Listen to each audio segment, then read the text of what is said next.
उत्तराखंड क्रांति दल के केंद्रीय अध्यक्ष काशी सिंह ऐरी जी हमारे साथ में हैं। खास बातचीत करेंगे। सर बहुत स्वागत है आपका। धन्यवाद जी। सर यूकेडी पूरे दमखम से यहाँ पे चुनाव लड़ रही है, क्या कुछ कहेंगे, क्या माहौल लग रहा है आपको? देखिए, उस माहौल का एक उदाहरण तो मैं आपको देता हूँ कि हमारे बहुत ज़्यादा पोस्टर हैं नहीं, हम सीमित संसाधन में केवल जनता के लिए पोस्टर छापते हैं, उनको ही उखाड़ दिया जा रहा है। मतलब असर है। हमारे पोस्टर कौन उखाड़ रहा है? दोनों उखाड़ रहे होंगे, भाजपा और कांग्रेस। इसलिए उखाड़ रहे होंगे कि यार ये तो कहीं आगे न निकल जाए। तो ये तो हमारा दमखम है जो जनता के दिल में है। बाकी जो पार्टी का जो हमारा कैडर है, बाहर से भी आया है, तमाम सारे लोग यहाँ अपना मेहनत कर रहे हैं, जो संसाधन है वो भी जुटा रहे हैं और यहाँ अपने प्रत्याशी को ये सारी स्थितियाँ से उबरने के लिए पूरा प्रयास कर रहे हैं। बहुत अच्छा माहौल हमारा है उत्तराखंड क्रांति दल का। तो सर जैसे यूपी में क्षेत्रीय पार्टियों ने सरकारें बनाई, लेकिन उत्तराखंड क्रांति दल ने उत्तराखंड राज्य अलग करने के लिए लड़ाई भी लड़ी, उसके बावजूद आपको यहाँ पे सपोर्ट नहीं दिया गया, क्या कुछ कहेंगे सर? अब ये उसमें बहुत सारी कमियां हैं, उत्तराखंड क्रांति दल की भी कमियां हैं और यहाँ के राजनीतिक सोच और राजनीतिक लोगों का जो वो है वो भी उसमें सम्मिलित है।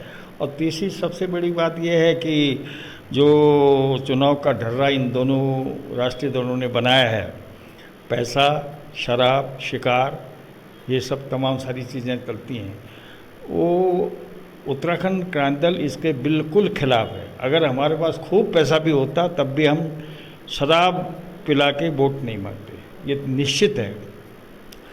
लेकिन इन्होंने वही डरा अपना रखा है। तो कभी कभी ऐसा लगता है कि हम इस सिद्धांत पर चलते हुए राजनीतिक वर्चस्व से हासिल कर पाएंगे, नहीं कर पाएंगे। अब जो आपने कहा, और राज्यों में क्षेत्रीय दल रहा है और ख़ास तौर पर क्षेत्रीय दल ही वहाँ मजबूत है। अभी जो इंडिया अलायंस बन रहा है उसमें तमाम सारे क्षेत्रीय दल मजबूती से अपना भूमिका निभा रहे हैं और पूरी बार्गेनिंग कर रहे हैं।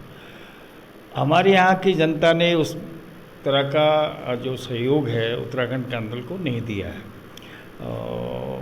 वो मैंने कहा कि उसमें हमारी भी गलती है, कुछ जनता की सोच की गलती है, कुछ चुनाव का जो ढर्रा हो गया है उसकी गलती भी है, वो भी एक फैक्टर है।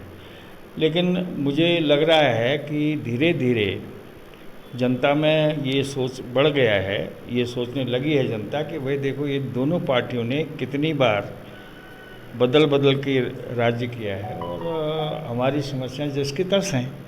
हमारी बेरोज़गारी वही है, हमारी महंगाई का पर कोई असर नहीं हुआ है, हमारे यहाँ से पलायन बदस्तूर जारी है। हमारे यहाँ की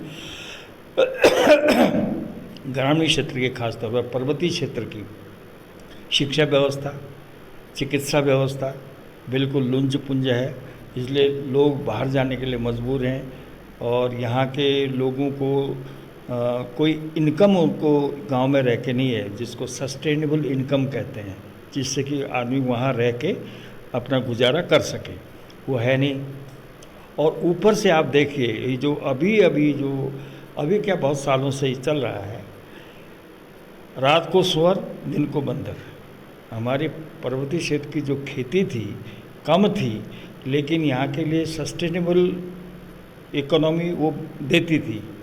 तो वो खेती करना लोगों ने छोड़ दिया, इसलिए कि रात को तो सुअर आके तहस नहस करता है। गुलदार का भी आतंक है सर। 5 मासूम बच्चों को बागेश्वर जनपद में गुलदार ने निवाला बनाया है।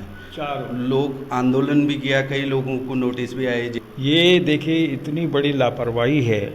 खेती तो चौपट है ही हमारे सुअरों से और बंदरों से, लेकिन अब मानवों पर हमला हो रहा है। गुलदार संख्या बढ़ गई है।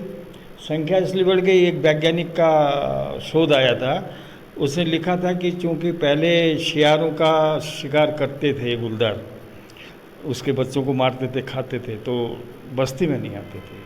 अब चूँकि पीछे कई ऐसे लोग बाहर से आए जिन्होंने शियारों को मार दिया और उनका कोई काम होता होगा, शियारों से खाल ले जाते थे, तो अब उनको जंगल में खाने के लिए कुछ नहीं मिल रहा है, तो वो बस्ती में आ रहे हैं, बच्चों को पकड़ रहे हैं, औरतों को पकड़ रहे हैं। तो हमारी सरकार देखिए, शेर आप खूब पालिए, खूब बढ़ाइए, हमें कोई आपत्ति नहीं, हमको भी अच्छा लगता है। और नंबर 2 में हमारे बाघों की संख्या में प्रदेश नंबर 2 में आया है, हम बड़े खुश हो रहे हैं। लेकिन ये आंकड़ा क्यों नहीं आ रहा है कि बाघ या गुलदार हमारे बच्चों को, हमारे औरतों को मार रहा है, उसमें हम शायद नंबर 1 में होंगे। तो यह सरकार की जिम्मेदारी नहीं है। सरकार हमारे बच्चों को, हमारे औरतों को मार के उसके लिए क्या जिम्मेदारी निभा रही है? तो सर, आप इस चुनाव में क्या अहम मुद्दे हैं आपके पास? ये सारे मुद्दे हैं हमारे। पलायन मुद्दा है हमारा, रोजगार मुद्दा है हमारा, स्वास्थ्य व्यवस्था, शिक्षा व्यवस्था हमारा मुद्दा है। ये जो जंगली जानवरों का आतंक है हमारी खेती में, जो जंगली जानवरों का आतंक है हमारे मानव उसमें, औरतों में, हमारे बच्चों में, तो वो हमारे मुद्दे हैं और इस मुद्दों को हम पहले से भी उठाते रहे हैं। अब ये चूँकि बागेश्वर का चुनाव है, हमारे पूरे उत्तराखंड स्तर पर हमारा सख्त भू कानून लागू करने का मुद्दा भी है और मूल निवास प्रमाण पत्र को मान्यता देने का मुद्दा भी है। अभी क्या है कि अस्थाई प्रमाण पत्र से सब काम चल रहा है। मुजफ्फरनगर के, सहारनपुर के तमाम सारे बाहर के लोग आके, बिहार के लोग यहाँ तक कि राजस्थान के लोग यहाँ के आके वो उसका फ़ायदा उठा के नौकरियाँ पा रहे हैं। उनके आका बैठे हैं, बड़े अफसर बैठे हैं, हमारे पॉलिटिकल जो लीडरशिप है वो उनको थोड़ा बहुत वो खुश कर देते होंगे जो दे दाव के। तो आपने देखा होगा कि UKSSC जो अधीनस्थ जन सेवा आयोग है हमारा, उसमें जो घोटाले किए हैं उसमें तमाम सारे यूपी के लोग संलिप्त हैं। हमारे यहाँ के भी थोड़ा चखना मखना कर लेते हैं, लेकिन असली कमाई वो कर रहे हैं, अपने लोगों को भर्ती करा रहे हैं। तो ये इतनी व्यवस्था बिगड़ गई है कि सरकार को शर्म आनी चाहिए। और अगर सरकार शर्म नहीं करेगी तो मैं समझता हूँ कि उत्तराखंड के आंदोलन को फिर आगे आना पड़ेगा और एक ज़बरदस्त आंदोलन इसके खिलाफ होगा, इस भ्रष्टाचार के खिलाफ होगा। हमारा यहाँ का युवक क्षमा करें, हमारा यहाँ का दूर दराज का गांव का पर्वतीय क्षेत्र का युवक, उसे आता पता ही नहीं है और नौकरियाँ वहाँ बिक जा रही हैं, नौकरियाँ की वहाँ नीलामी हो जा रही है। और हमारा बेटा मेहनत करता है, बच्ची हमारी मेहनत करती है, एग्ज़ाम देती है तो उसका नंबर ही नहीं आता है। तो ये तमाम सारी चीज़ें हैं जिनको लेके उत्तराखंड का आंदोलन बहुत इस पर गंभीरता से विचार कर रहा है। आने वाले समय आप निश्चित मानिए कि जनता में जो असंतोष है, जनता में जो नाराज़गी है, आक्रोश है, उसको किसी न किसी दल को उस आक्रोश को अभिव्यक्ति देनी पड़ेगी। वो भाजपा नहीं दे सकती है, न कांग्रेस दे सकती है। उसकी जिम्मेदारी उत्तराखंड का दल की है, क्षेत्रीय दल होने के नाते भी, और इस उत्तराखंड को बनाने वाली पार्टी होने के नाते भी ये हमारी जिम्मेदारी है। उसको हम बखूबी स्वीकार करते हैं और इसको अगर सरकार सही नहीं करती इन तमाम सारी अव्यवस्थाओं को, तो हम निश्चित तौर पर इसको आगे ले जाएंगे और सशक्त आंदोलन करेंगे। बहुत धन्यवाद। धन्यवाद। तो ये थे काशी सिंह हरी जी, जिनने चुनाव को लेकर अपनी रणनीति हमें साझा करी। बागेश्वर से जगदीश पांडे, उत्तराखंड तक।